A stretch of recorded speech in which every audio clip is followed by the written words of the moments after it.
இன்றைய தினம் மிக முக்கியமான 3 செய்திகளோடு இணைந்திருக்கின்றோம். இலங்கை ஜனாதிபதி அனுரகுமார திசாநாயக்கவுடைய அதிரடி உத்தரவு முதல் அமெரிக்க ஈரானுக்கு இடையிலான போர் பதட்டம் வரையான முக்கியமான செய்திகளை இந்த தொகுப்பில் பார்க்க இருக்கின்றோம். வீடியோவை முழுமையாக பாருங்கள். ஜனாதிபதி அனுரகுமார திசாநாயக்க அரசாங்கத்துக்கும் பொதுமக்களுக்கும் பயனற்ற அனைத்து நிறுவனங்களையும் மூடுவதற்கு அதிரடி உத்தரவு பிறப்பித்துள்ளார். கடந்த காலங்களில் ஒரே நோக்கத்துக்காக வெவ்வேறு அமைச்சுக்களின் கீழ் பல நிறுவனங்கள் உருவாக்கப்பட்டிருந்தன.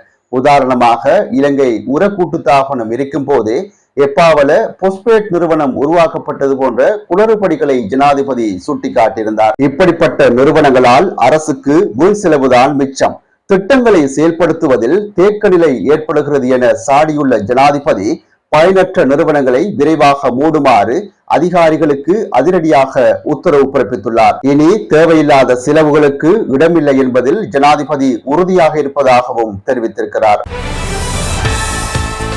உலகின் மிக முக்கிய வர்த்தக நீர்வழியான ஹோர்முஸ் நீரிணை வழியாக கப்பல் போக்குவரத்து கடந்த 3 நாட்களாக தொடர்ச்சியாக குறைந்து வருகிறது. வழக்கமாக 22 கப்பல்கள் செல்லும் இந்த வழியில் இப்பொழுது வரும் 6 கப்பல்கள் மட்டும் செல்வதாக தகவல்கள் தெரிவிக்கின்றன.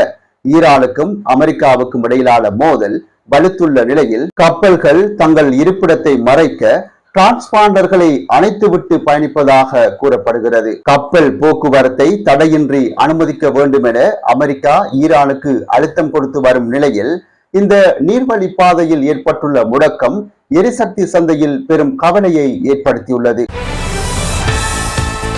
தன்னை ஒருவேளை ஈரான் படுகொலை செய்ய முயற்சித்தால் அதன் விளைவு பயங்கரமாக இருக்கும் என டொனால்ட் ட்ரம்ப் எச்சரித்துள்ளார். ஈரான் என்னை கொல்ல துடிக்கிறது, அதற்கான ஆதாரங்கள் என்னிடம் இருக்கிறது.